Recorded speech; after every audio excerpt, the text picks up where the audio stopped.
General Session 1, June 18th, 2025. Please welcome UUA co-moderators Charles Dumond and the Reverend Meg Riley. Call to order. Hello, I'm Charles Dumond, UUA co-moderator with the Reverend Meg Riley, a member of the Unitarian Universalist of San Mateo, California, on the land of the Ramaytush Ohlone people. And I am also a member of the Church of the Larger Fellowship. I use he and him pronouns. I'm an old white male in my mid-60s with a gray beard and gray hair. I'm wearing a black dress shirt, and I'm wearing some bright red reading glasses to add a bit of contrast to all the black and gray. And I'm Reverend Meg Riley. I'm a member of First Universalist Church in Minneapolis, Minnesota, on the land of the Dakota and the Anishinaabe people. I'm a fat, white, older woman with white hair and blue glasses wearing a navy blue shirt. My pronouns are she, her. Together, we are the co-moderators and chief governance officers of your Unitarian Universalist Association, and we call this 64th General Assembly to order with an imaginary gavel, because a real one would sound really bad online.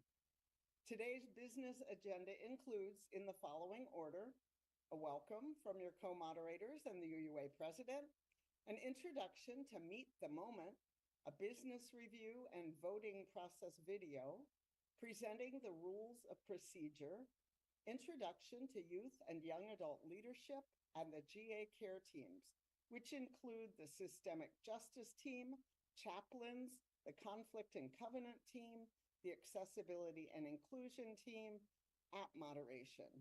Then we'll have closing words, a few announcements, and we will recess. Welcome to Maryland. Those of you who are actually in Maryland, this is my new home state.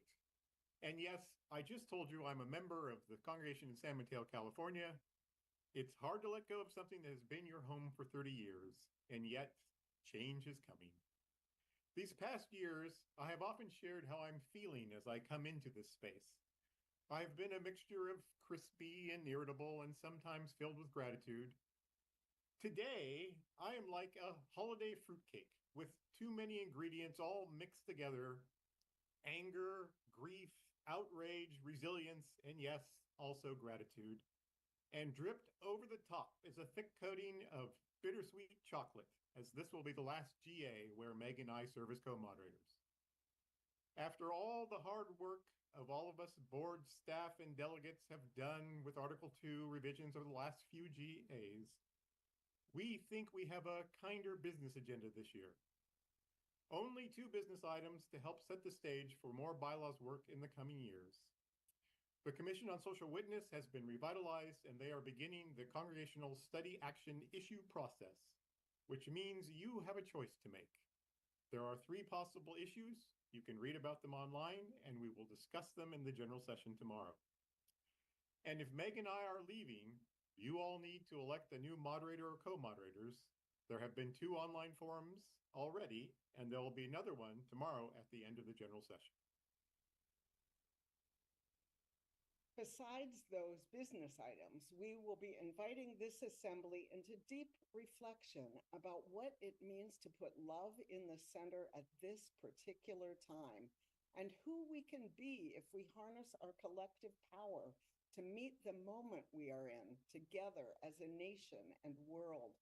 Because let's face it, it's quite a moment to meet, a moment which has more frightening impact on some of us than it does on others, to be sure.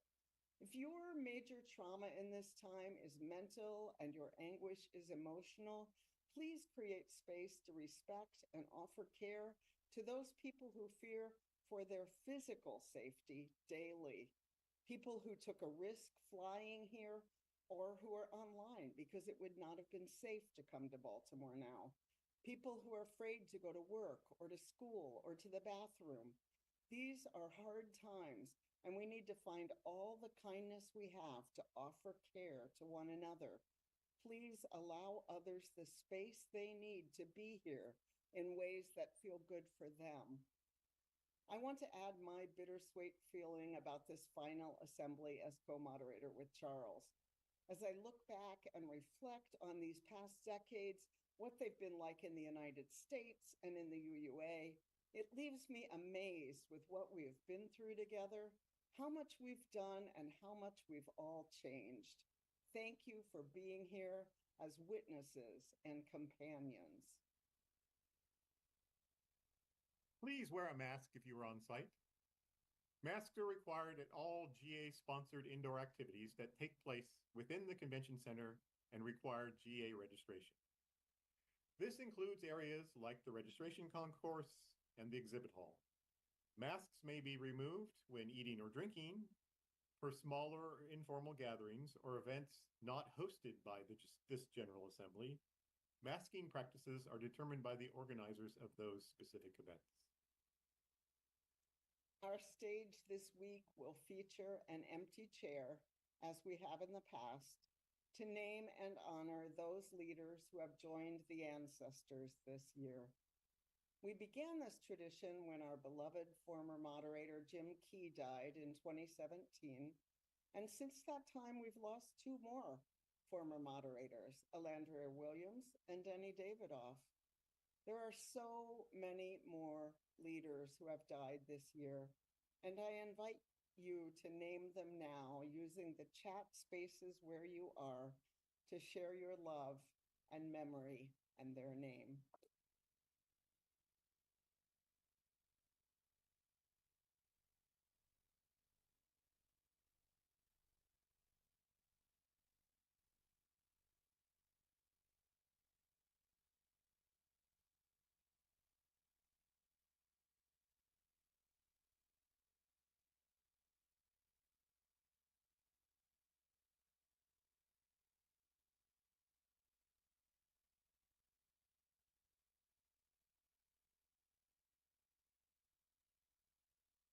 We will continue to name and feel them among us all week. Thank you. I'm the Reverend Dr. Sophia Betancourt, and it remains my privilege to serve as president of your Unitarian Universalist Association. I am a fat, cisgender, Afro-Latina woman with caramel-colored skin, freckles, and long locks pulled back from my face. I use she, her pronouns, and I'm wearing a red jacket over a black top. I have glasses on today. I'm delighted that we are here together in Baltimore and in virtual space to engage in the business of our liberal and liberating tradition.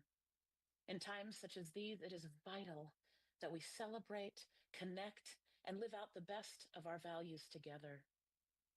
Before we continue with important information on how best to participate in all that is to come, I want us to pause for a moment in praise and thanksgiving for the labor of our volunteers across our movement, beginning with our fabulous co-moderators that you just heard from. Meg and Charles, you have served as co-moderators for our UUA Board of Trustees since our General Assembly in 2020. It is not lost on me that you began these leadership roles in a time of disarray and fear, and you are now concluding your exemplary service in the midst of yet another call for UUs to lean deeply into our shared values and meet the needs of a hurting nation and a troubled world. Thank you for your tireless service. Thank you for serving in a time when many did not have the capacity to take on something as large as the moderatorship of this faith that we love. Thank you for guiding us beautifully over the past 5 years and during your decades of service to Unitarian Universalism before that. You are each a testament to living our values faithfully in the world. Can you all thank me in joining Meg and Charles, both by extending your spirit and gratitude and by sharing some comments of gratitude and thanksgiving in the chat? Beloveds, your National UUA Board of Trustees works tirelessly on the business of our faith. They hold in sacred trust the work of this assembly between meetings, and they give of themselves so that all of us might thrive. The work is long and often difficult, and we could not be who we are without their dedication. I also want to lift the many types of volunteers who are dedicated to Unitarian Universalism in a wide range of ways. Our national committee members, those who run our professional and identity-centered organizations, all who serve in leadership and on the boards of our related schools and institutions, our donors who serve faithfully as stewards and ambassadors of our living tradition, all those who show up in faithful witness for the work of justice, those who lead our congregations and serve on congregational and community committees, our mentors, teachers, worship facilitators, thought leaders, and more. I am especially grateful to our member congregations who contribute to the APF, our annual program fund, and most especially to those who are honor congregations, meeting their full requested contribution to the UUA by the end of the fiscal year. All of you who give of your resources and your time in service to the values that we hold in common cause, I thank you. Thank you for all that you give and do every day to support our freely chosen association and its values in the world. Your generosity is what makes the missional work of our UUA possible. Can we share some applause where we are and drop words of gratitude and affirmation in the chat for all of our hardworking volunteers? I'm so excited for all that will come during this year's General Assembly. May it be a time of renewal and dedication among us where we recommit ourselves.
Amen, amen, amen. Is it moving in your soul? Well, for hundreds of years, people of various cultures have invoked the spirits of their ancestors. Through rituals, ceremonies, and practices, they call the names of those who came before and ask for their guidance, their wisdom, and their courage in the present day. Audience participation. This morning, we call forth our theological ancestors, those dreamers and seekers of truth who rejected the religious thinking of their times and birthed the one-time heretical traditions known as Unitarianism, Universalism, and Unitarian Universalism. Hear our call and be with us now. We call forth our Jewish, Christian, Buddhist, Hindu, Wiccan, African, Asian, indigenous, and spiritual ancestors, carriers of the wisdom of ages, who represent the traditions of our racial and ethnic identities. Call their names.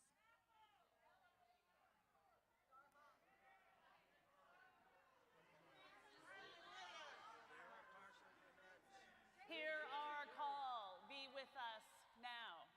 We call forth the great thinkers and leaders, the bold and courageous, the rebels and the resistors, the builders of nations and makers of peace, those who fought for change and inclusion and justice.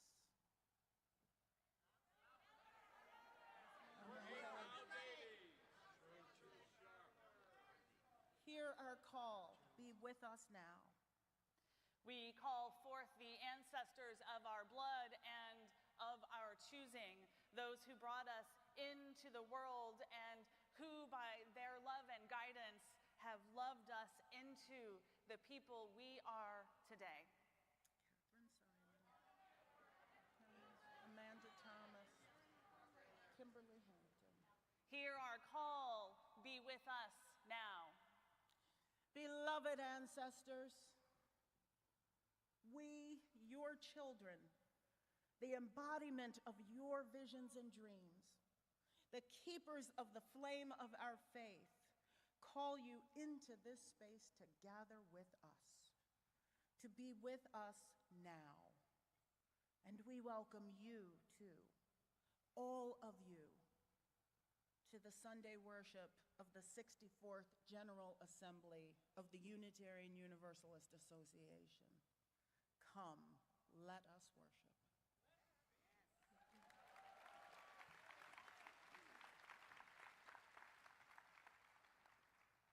We gather as a sacred convergence, people born of earth, and we will return to our sacred bodies, temples of ancestral roots once entangled in the deep brown soil, a people made of mycelium and stardust. We are a people of the south, the north, the east, and the west winds, shifting like dandelion puffs in the sun, steadfast like tender buds on prairie fire crabapple in May, when the tornadic fury leashes and when hail dings the human maid, and red-tinged birds sit deeply snuggled on pale blue spheres. Rain and the swift mountain rivulets are our tears. The greening sky and mammatus clouds foretell our revolution. We are of the flood, just as we are the gentle droplets that quench thirsty croplands under rainbows, just as we are of sea spray and lemonade and the waters of the bowl in which the priestess dips her fingers before dedicating the newborn. We are a people of the flame, once and still leaping orangely as protective light. We create shadows on the wall with our joyful movements. We are the fire on the parched mountain. We are the spark of passion. We are warmth embodied. We light this chalice, flame of our ancestors, symbol of evolution, fire that ignites the future unfolding. During our time together, let us be reminded that everything can be changed with a tiny flame. Beacon of our lineage, lighthouse on our journey, bonfire where we will dance together in the darkened forest.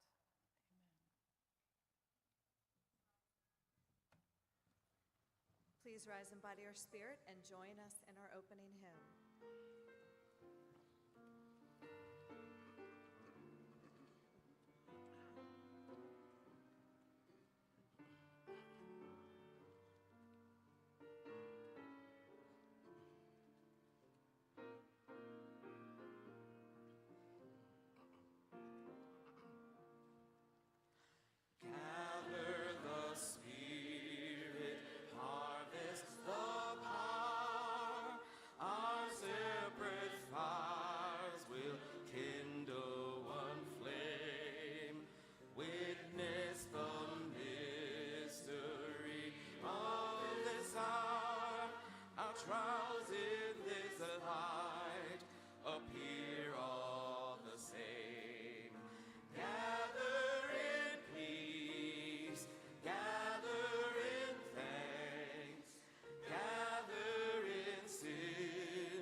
Once upon a time.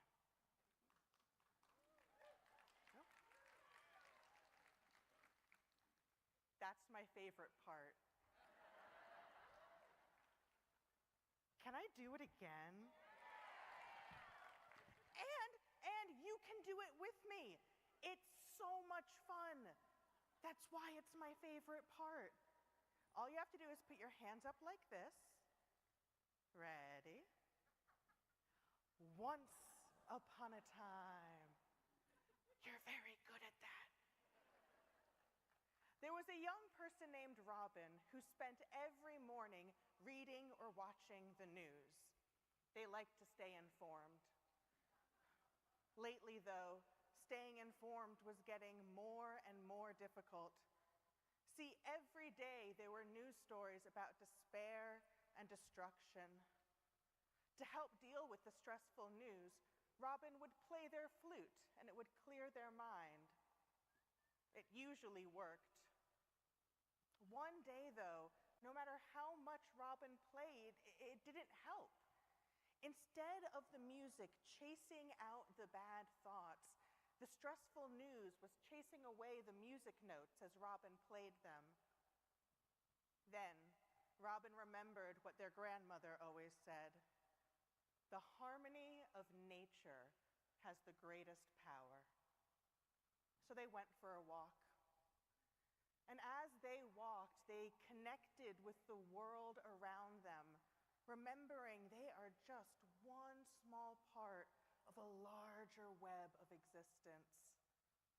They watched the bluebirds fly across the sky, and the ladybugs walk along the blades of grass, and the water flow through the creek over the rocks and pebbles. Can you make the sound of flowing water or of birds in the sky? Let's hear. Very good. With a few deep breaths of appreciation, Robin began to feel better. They walked so far, they made it to the center of the bustling town. As Robin walked through town, they saw so many different people. Aisha, a local shop clerk, was wearing a hijab and putting out fruits and vegetables in front of her store. The colors of the fruits and vegetables matched the colors of her hijab, making a beautiful portrait anyone would admire. Oh, they also saw their friends, Eric and Gil, being pulled by the hand by their young, rambunctious children, yearning to get to the toy store just a few doors down. So they didn't have time to chat. Oh, and Robin saw their friend Lynn across the street and waved. Lynn rolled over in her chair and gave Robin a big hug as they caught up.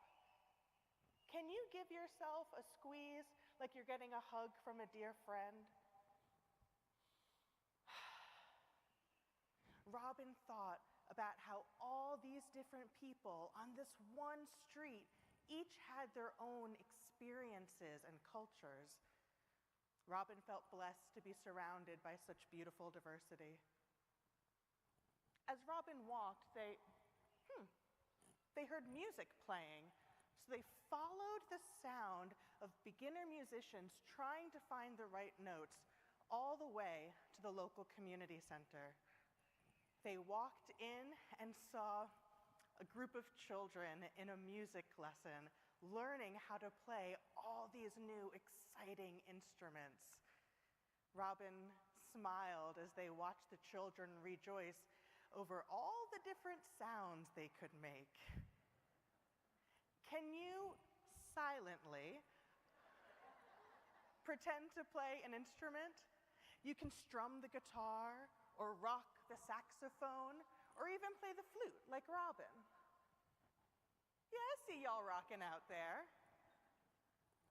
Oh, Robin noticed a bulletin board at the community center that was covered with flyers advertising opportunities to volunteer.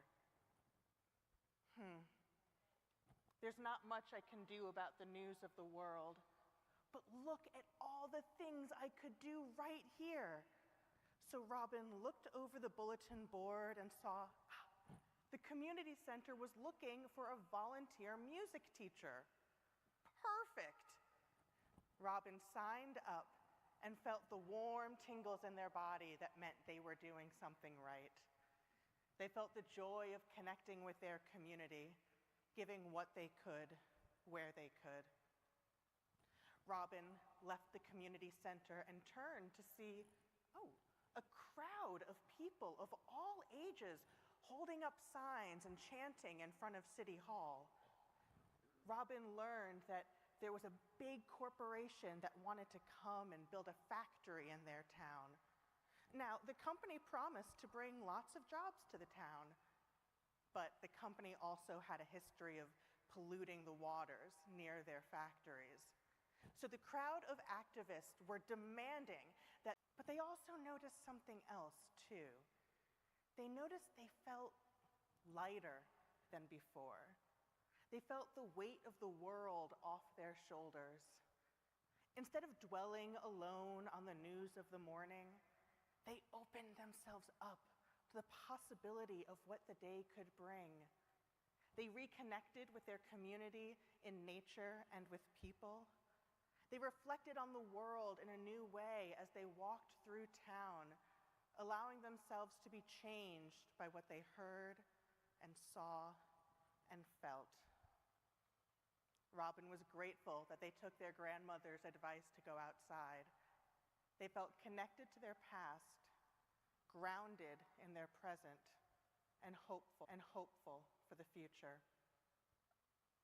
We tell this story as Unitarian Universalists because we are aware of the world we live in. We are terribly aware of the pain in the world. And we know the world is more than pain. When we hold our values close to our heart, when we let love be the guiding force in our lives, we can navigate and find our way through this world. We, like Robin, can be transformed through living our values.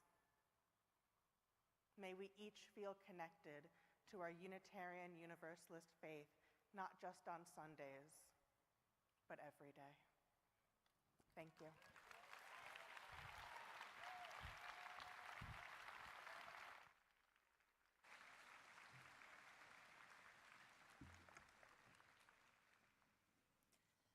Today's offering goes to the South Baltimore Community Land Trust, and I'm welcoming the Executive Director of that organization, Dr. Melanie Thomas, to share more about what they do in the world.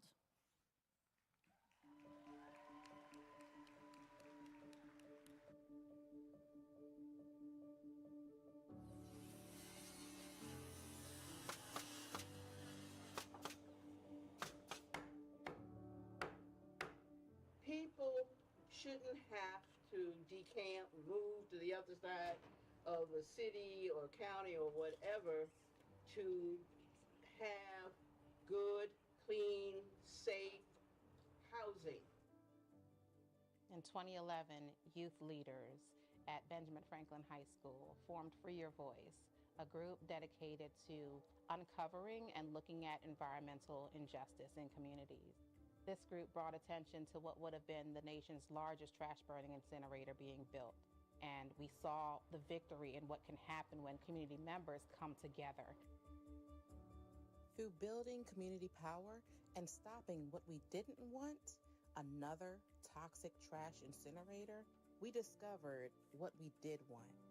And that's more community control and ownership of land and development.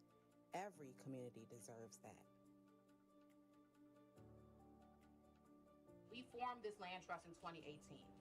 And the reason we formed it, there was a fire in 2017 right here on these homes.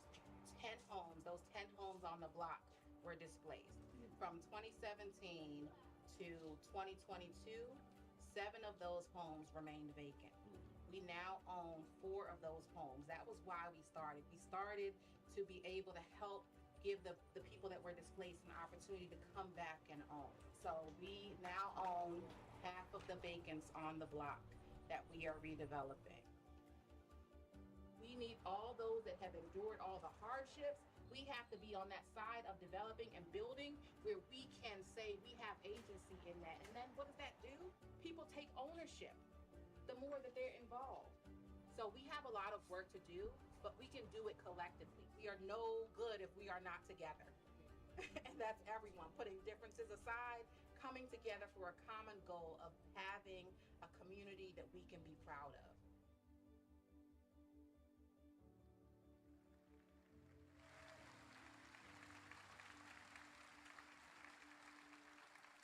Good morning.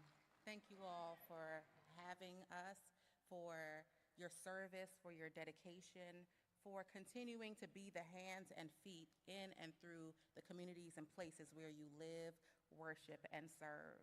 So let's give you all a hand clap. So I am truly honored to be here and for our organization to be selected for this offering.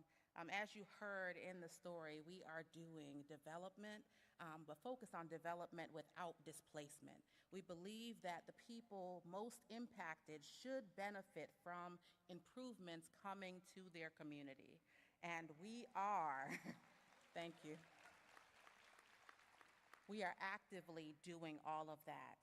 We now have plans for over 23 homes that we will be redeveloping and building in our community.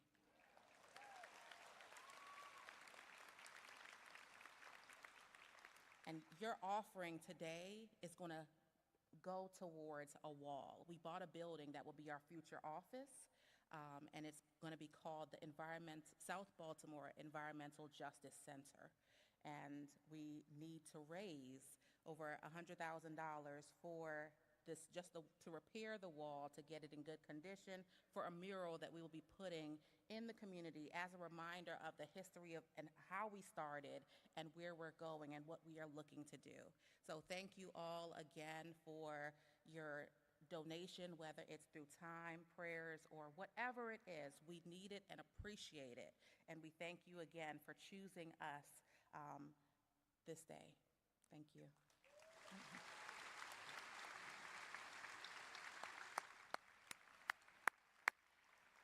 We now gratefully receive the offering for the South Baltimore Community Land Trust.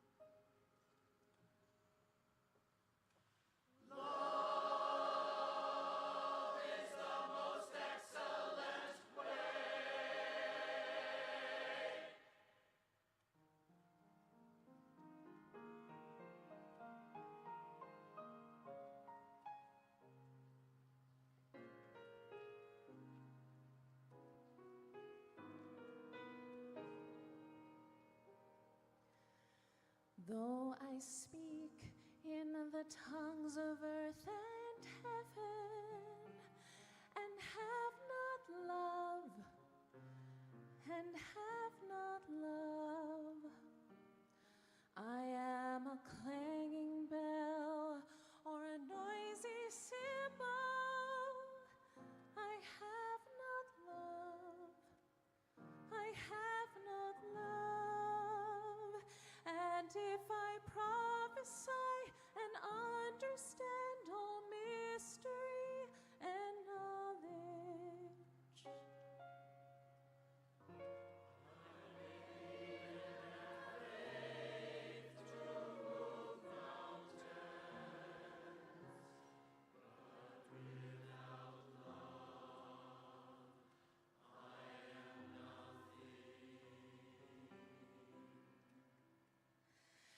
and if I give all I have to fight against poverty and injustice, even to the point of death.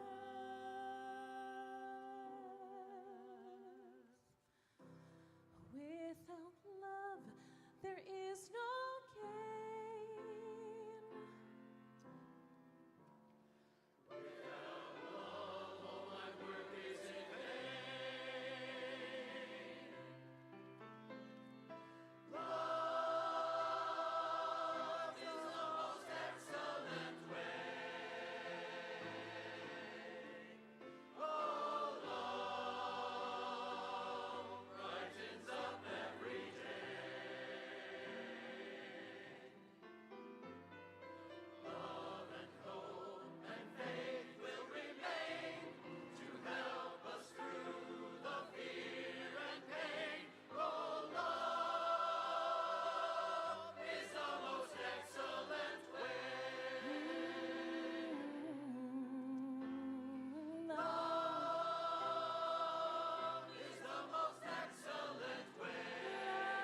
Rise up every day. Oh,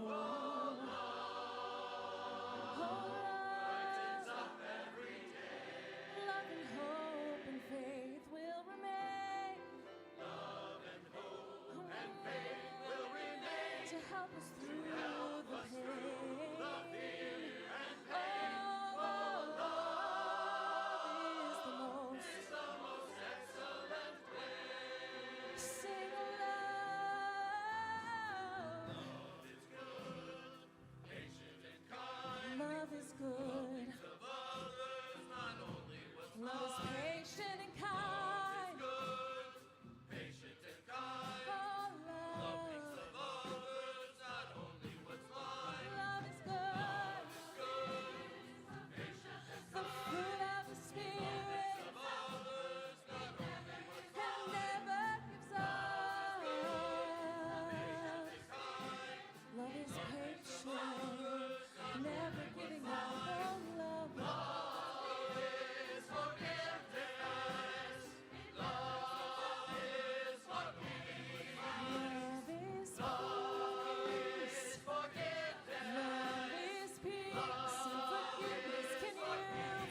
We are at the edge of a precipice, one that we had hoped to avoid. Some of us may feel the vertigo tug at us. We fear falling in. Nos da miedo caer.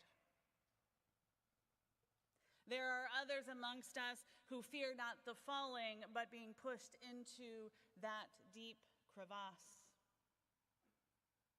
This is not the first time in history that we have been pushed to and over the jagged edge. No es la primera vez en la historia que nosotros hemos sido forzados a acercarnos al precipicio.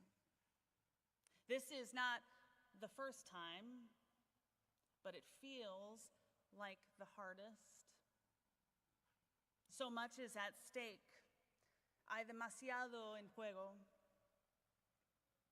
We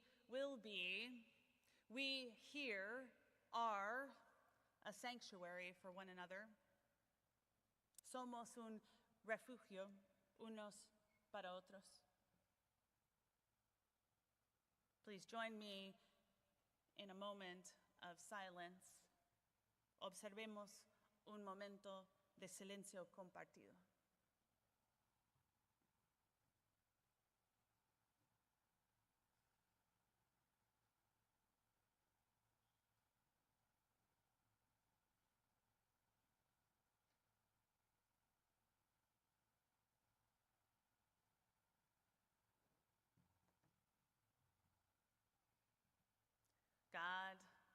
Goddess, Godex, of many names and no singular name, Spirit of life, Spirit of love, Espíritu de la vida, Espíritu del amor, be with us now.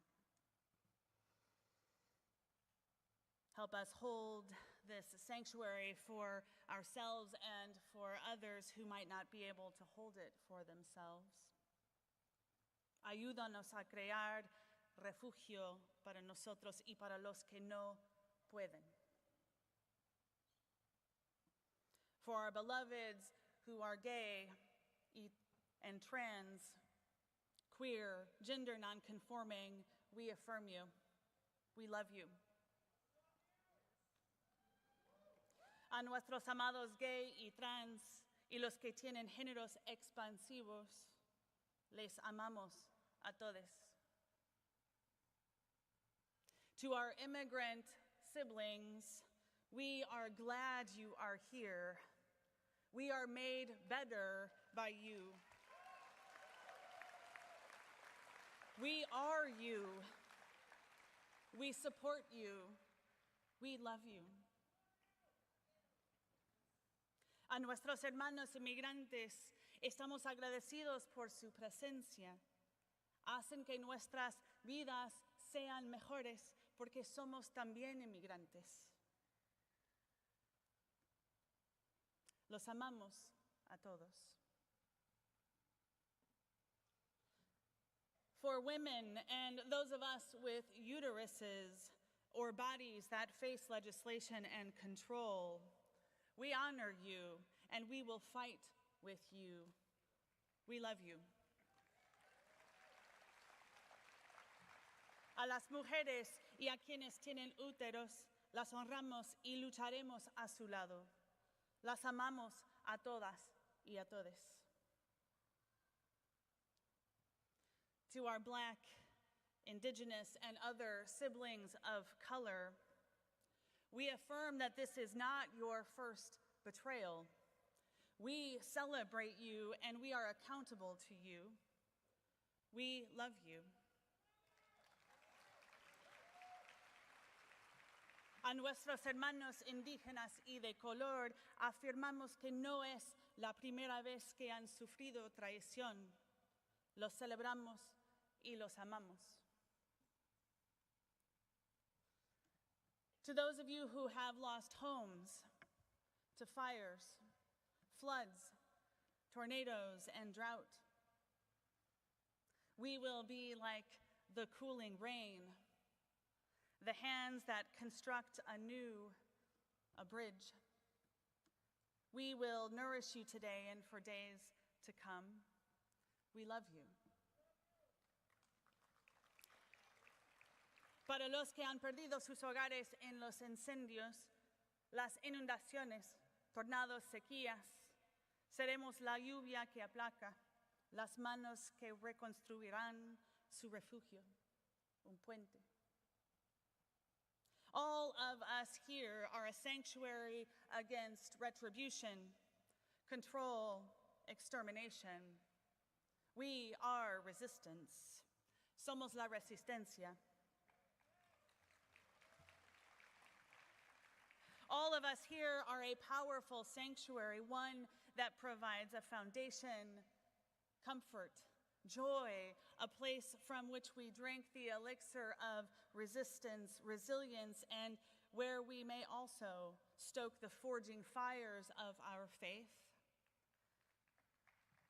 When the bombs fall, and today they fall, sent by a warmongering force, coaxed by moral failure, an aggressive and preventable war, we are a revolution. Somos la revolución. Somos la revolución de amor contra la indiferencia, contra este fracaso moral. And for those of you who are afraid and angry, be enveloped in this abiding love. Para todos que tienen miedo, para los que están horrorizados, descansen en este momento, abrazados en este amor compartido y profundo. Y para nuestros amados en otras tierras donde caen las bombas, for you, beloveds of the world where the bombs are falling, we love you.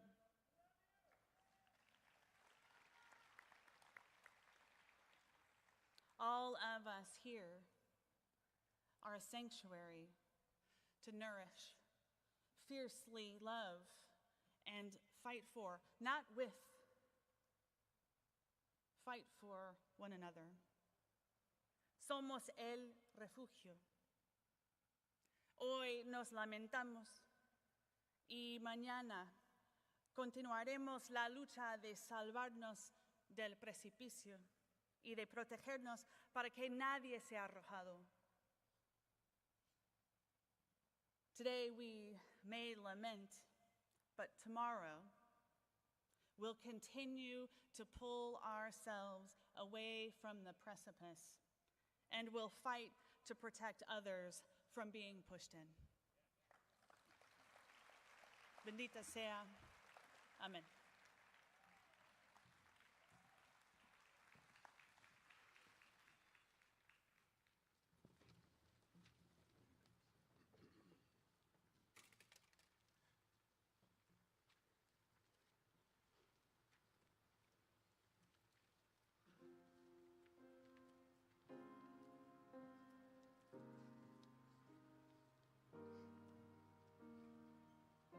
In the midst of pain.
volatile markets, a trade war, controversy over citizenship, foreign interventions, businesses closing, economic turmoil, global uncertainty.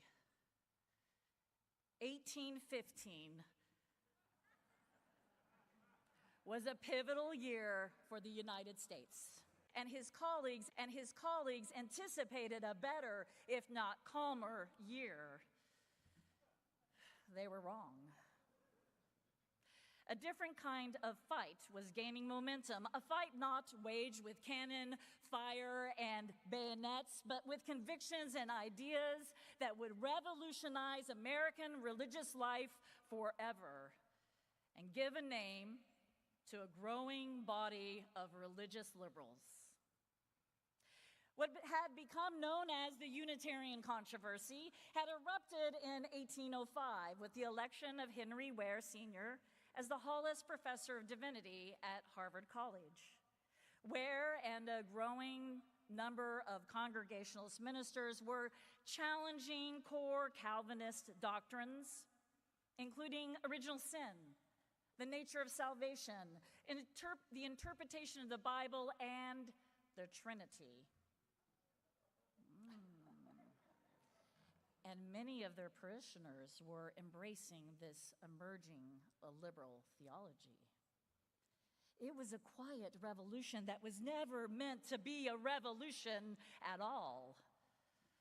By 1807, the liberals held the majority of the faculty positions and the presidency of Harvard College, and the conservative wing of the Congregationalists, the ones who called themselves Orthodox, meaning right thinking, responded forcefully. They issued critical pamphlets, launched periodicals, shunned liberal colleagues, and established their own theological school, Andover Newton. The Orthodox began calling the liberals Unitarian as an insult. This theological feud would ebb and flow until 1815, and that's when Orthodox minister Jedediah Morse spearheaded renewed attacks on liberal ministers. He wanted to expose these ministers and their liberalism, separate them from their Orthodox colleagues and their congregations. In a calculated move, Orthodox ministers refused to exchange pulpits with their liberal colleagues. Jedediah Morse also wrote a book entitled American Unitarianism. A book was an attempt to brand the liberals as heretics.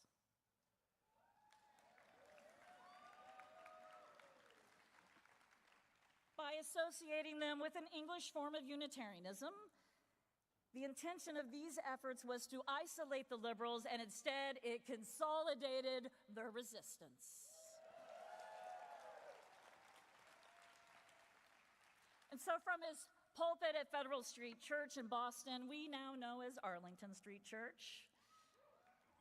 There you are. William Ellery Channing began answering these attacks publicly, emerging as the spokesperson of the liberal movement. And let's be clear, he did not do this alone. He had lots of colleagues and family members and people in his life supporting him, including women, people of color, who often get left out of the story.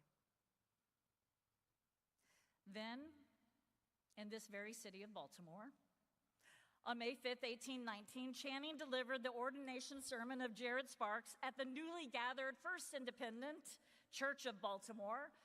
The sermon that became known as Unitarian Christianity embraced the label Unitarianism and interpreted it as the understanding of the unity of God, not a trinity, and Jesus' role as an important teacher that was subordinate to God. And in that sermon, he laid out the basic tenets of what he called a pure Christianity, a pure and rational Christianity.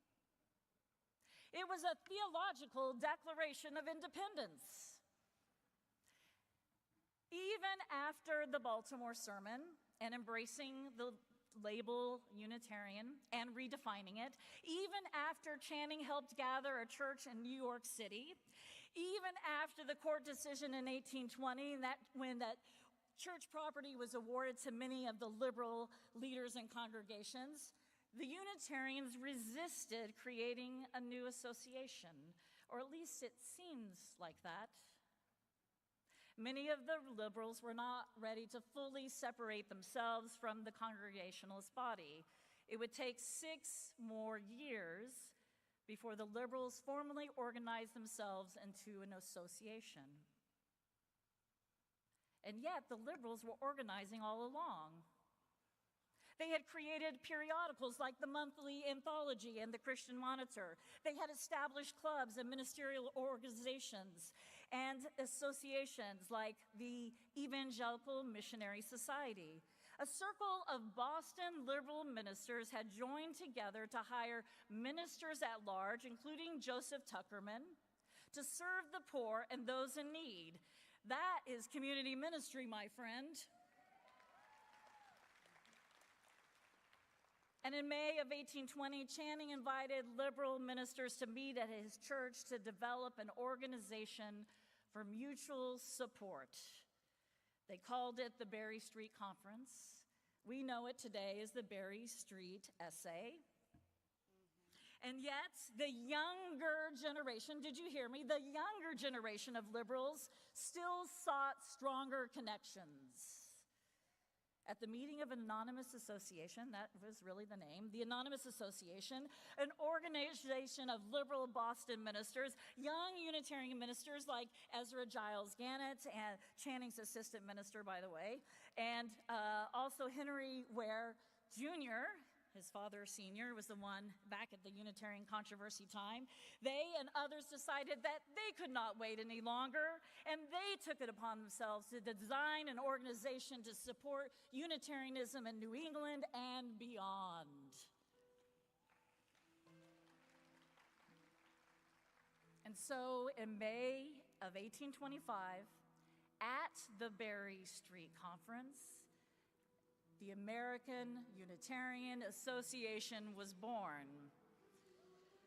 A constitution was adopted and a purpose that wanted to diffuse the knowledge and promote the interests of the liberal tradition of Unitarianism. They did not seek to hide Unitarianism. They sought to share and expand this practical and life-saving tradition. With this act, the separation between the Orthodox and the liberal strands of Congregationalism was institutionalized. It was an act of hope. They were lovers of life. They were builders of institutions. They were seekers of truth and keepers of faith.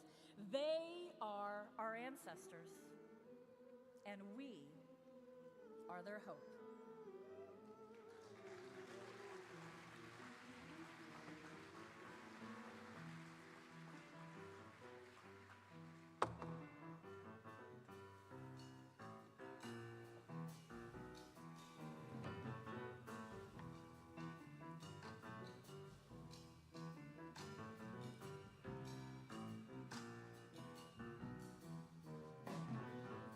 Each child that's born among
are the ancestors.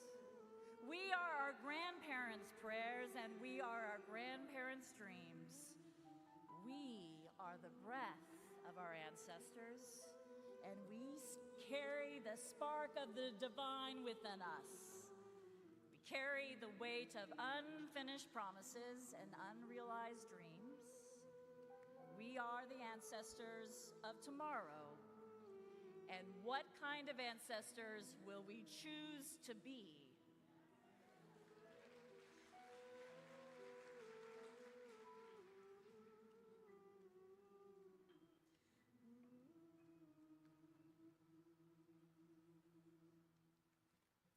We gather in this moment of profound challenge, when many of us feel worn out, frightened, angry, fragmented, heartbroken.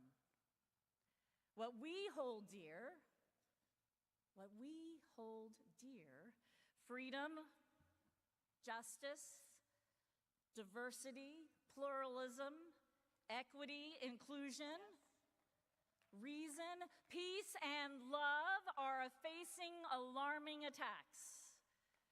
As individuals, as communities, as a nation, the weight of uncertainty and the erosion of freedom weighs heavily. And we carry other burdens with us. Family strife,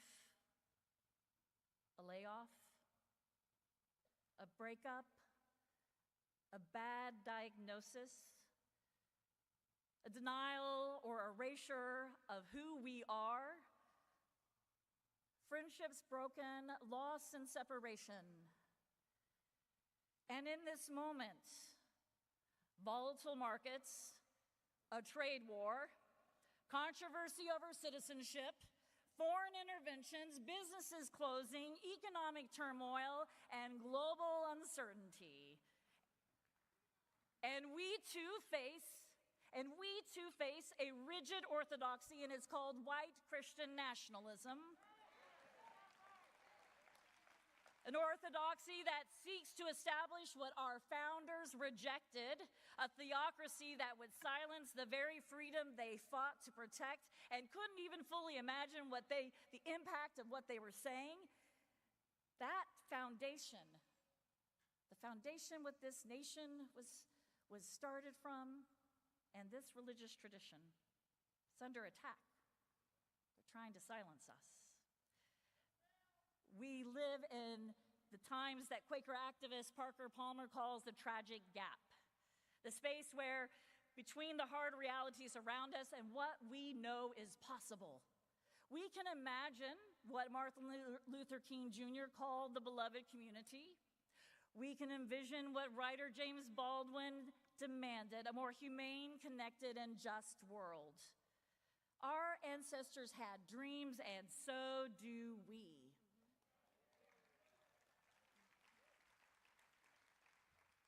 Historian Barbara Ransby instructs us that change is possible.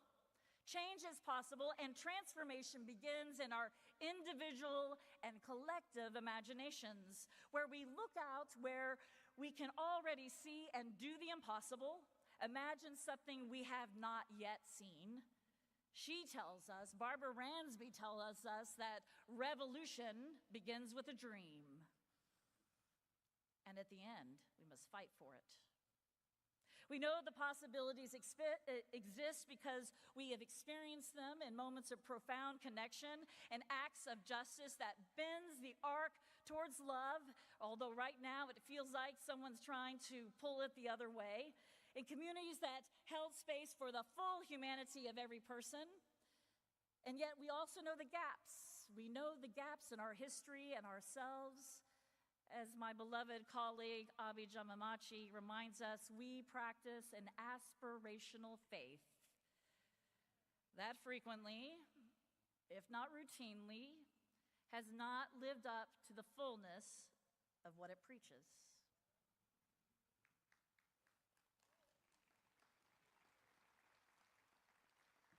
We are dreamers, awakening. It's taking a long time to get fully awake.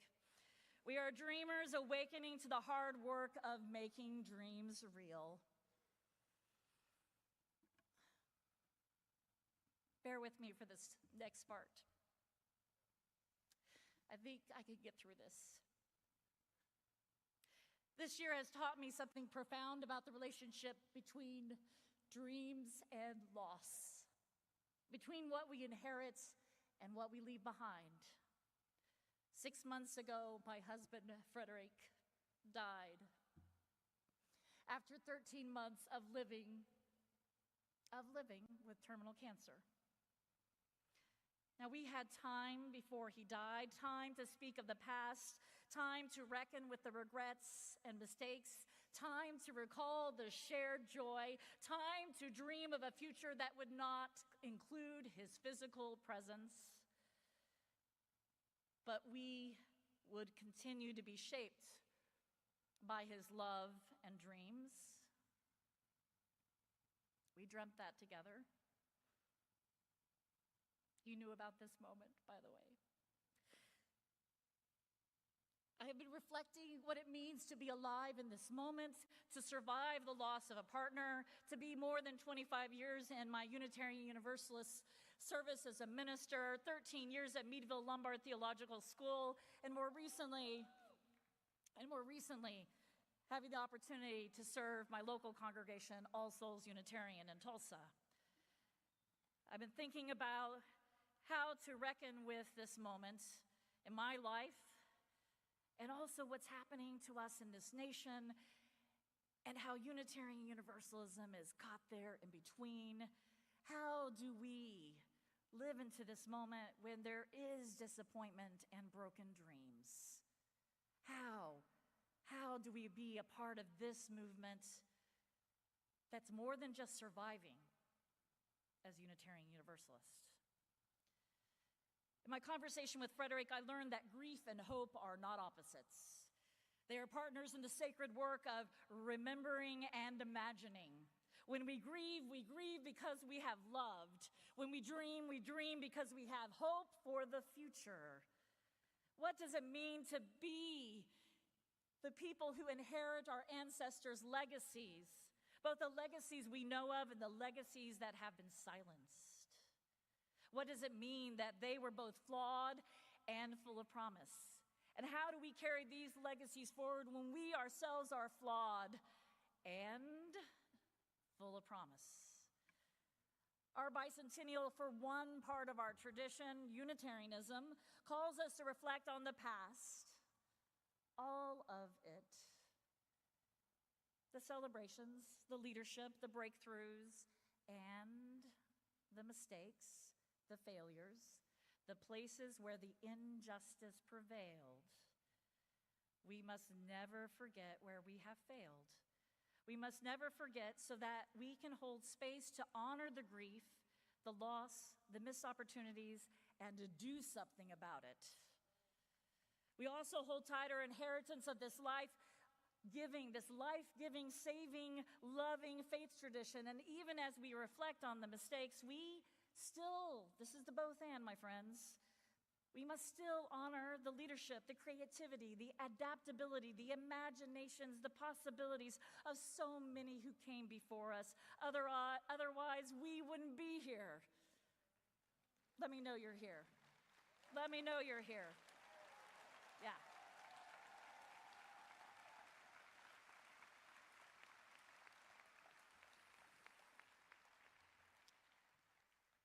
200 years from now, let alone 50 years from now at General Assembly, perhaps at Baltimore or the moon, or wherever it may be, what will they say about how we showed up in this moment? Because we will be the ancestors I hope they sing of. The American Revolution did not fully liberate all Americans, but it did create the possibility of a future liberation movements. The Unitarian Revolution did not create a perfect faith, but it created the possibility of a faith that could evolve towards greater inclusion theologically, economically, socially, bodily. Freedom isn't the absence of restraint, it is the presence of love. It's the courage.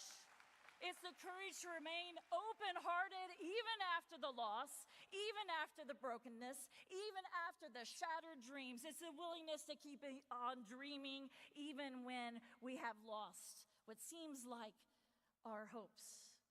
When we gather like this, bearing witness to life's fragility, and it is fragile, life's fragility and magnificence.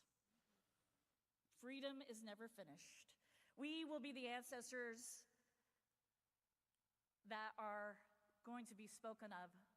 Will we then be the ancestors who refuse to let democracy die on our watch?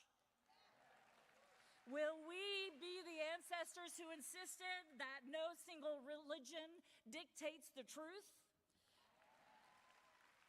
The work of liberation is never done, but each generation must take up the torch and carry it forward.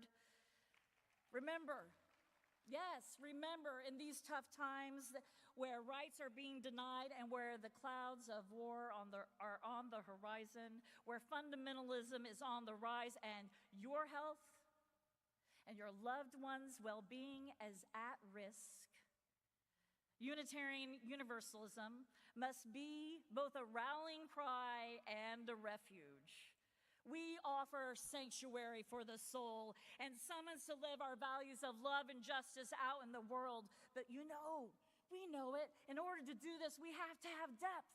We have to have the Spirit. We have to have our humanness in connection with one another. We are a faith that doesn't just believe in justice or talk about justice. We offer a moral framework and organized spirituality. We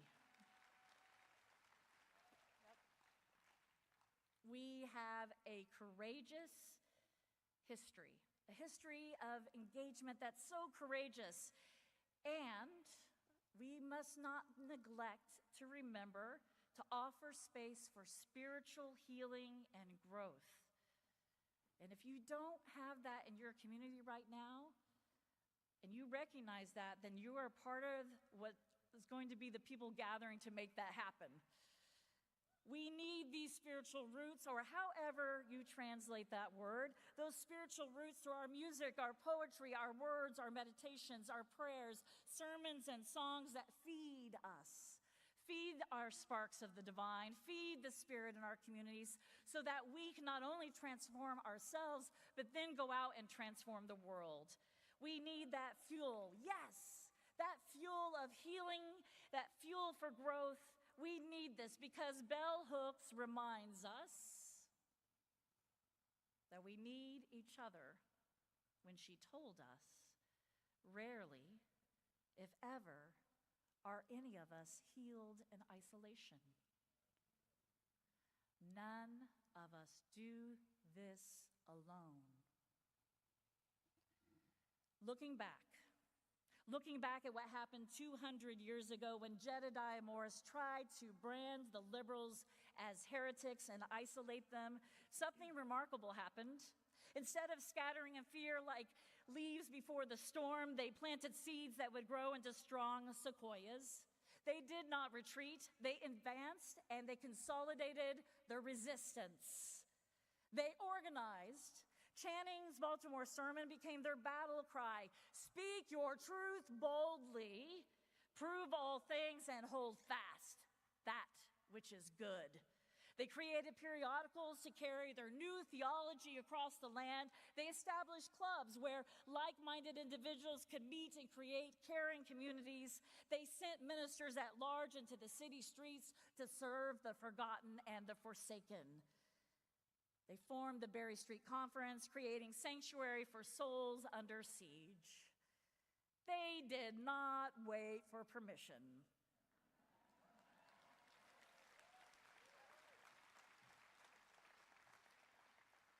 They did not wait for permission. They decided they could not wait any longer, and they took it upon themselves to create the American Unitarian Association.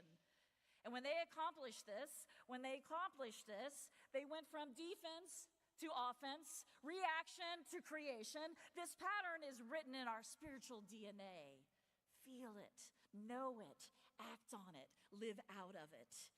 When they tried to, the Orthodox, when they tried to silence our ancestors, they organized. When they tried to isolate us, they built bridges. When they attacked your legitimacy, nurture your institutions that recognize your infinite worth.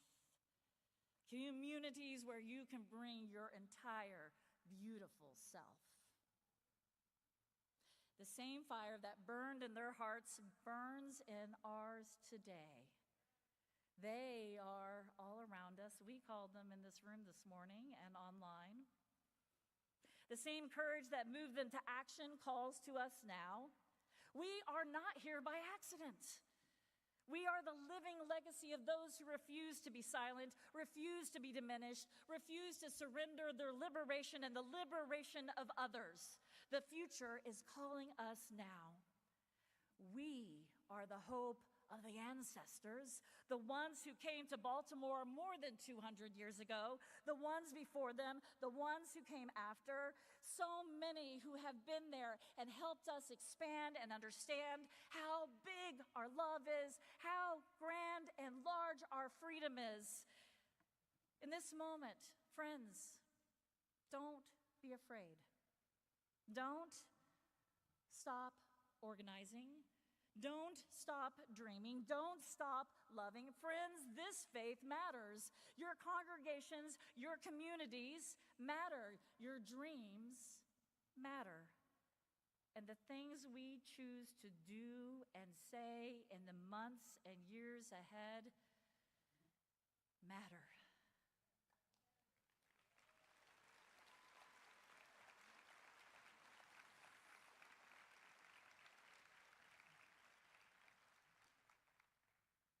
Our ancestors, the spirit of life and freedom, and most of all, I think you know the word, love. Let's just say that together.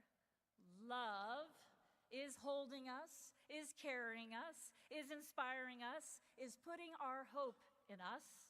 Love is all around me, all around you. It's all around, all around,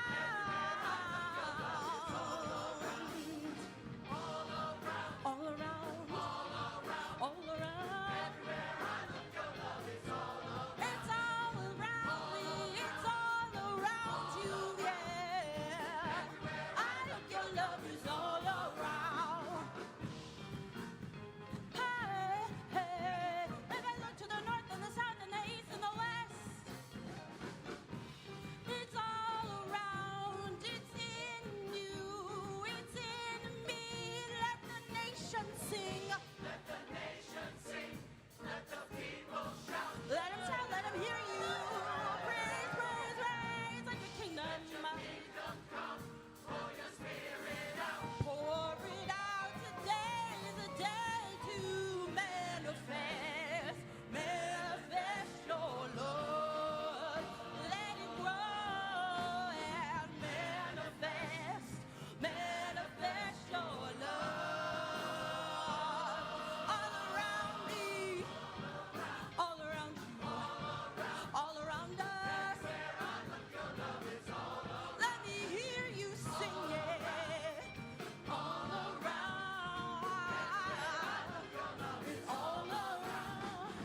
Your love is too deep to navigate,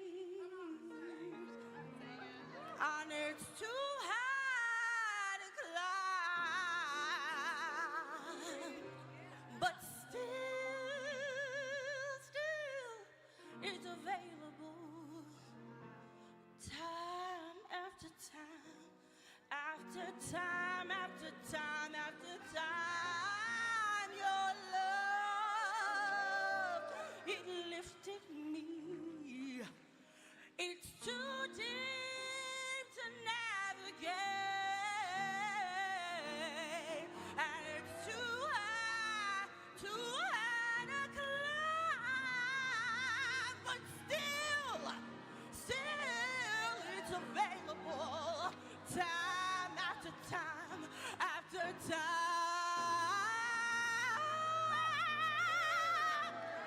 Can I get a witness, please? Now, I'm gonna sing a little something. Choir's gonna follow me, and I hope you do too. Here we go. Ah, yeah. Everywhere I look, your love is all around. Everywhere I look, your love is all around. Now you sing. Everywhere I look, your love is all around. A little louder. Everywhere I look, your love is all around. Everywhere I look, your love is all around. Everywhere I look, your love is all around.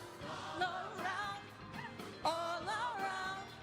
Everywhere I look, your love is all around. All around. All around. All around. Yes. All around. All around. Everywhere I look, your love is all around. It's all around. It's in you. It's in me. It's all around. It's all around. Yeah.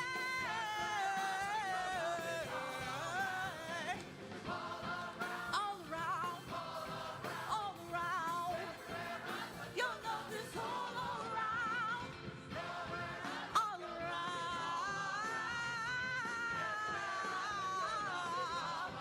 Yes, it is. Yes, it is all around.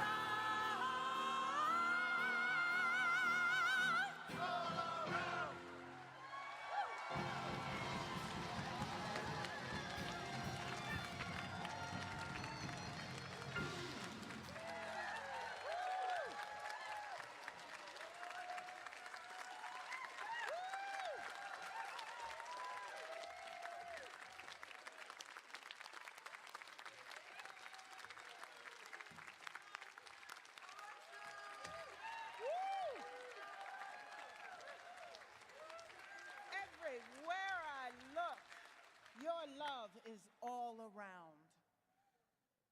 Everywhere we look, your love is all around.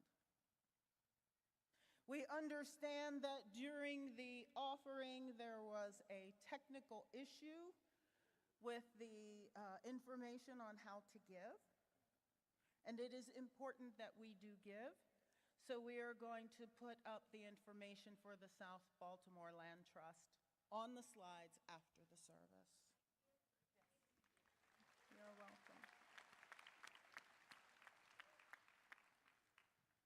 Blessed ancestors, we have felt your presence with us here today. We, the beneficiaries of your imagination, are grateful for your courage, your perseverance, and your persistence. We thank you for igniting the spark and launching the movement that we now know as Unitarian Universalism. Amen. Thank you for your example and your guidance.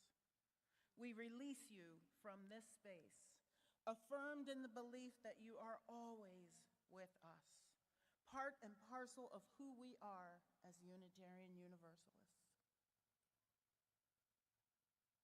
Now, beloveds with us here today, both in person and virtually. I just said it. We represent the dreams of our ancestors. The responsibility is now ours to carry the revolution forward, to consolidate our resistance to the inequities and injustices of these times, to organize ourselves in courageous engagement as we assume the mantle of lovers of life, builders of institutions, seekers of truth, and keepers of the faith, to be worthy ancestors of future generations.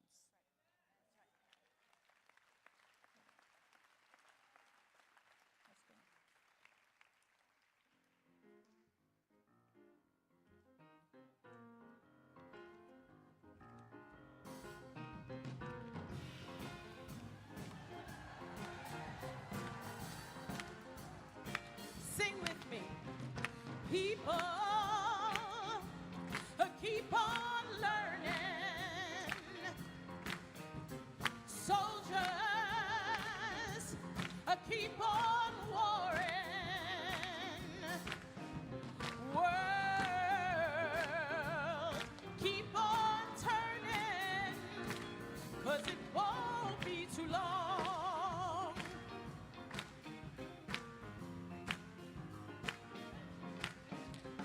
People, powers keep on lying, while your people,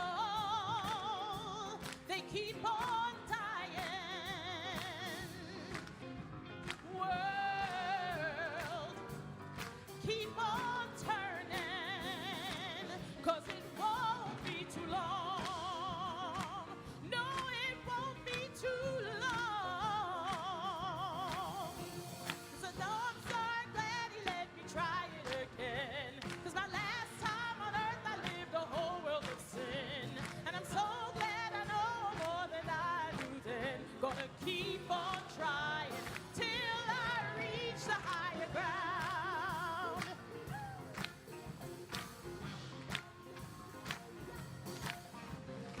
Lovers, keep on loving. Oh, you believers, keep on believing. Sleepers, just stop sleeping, 'cause it won't be too long.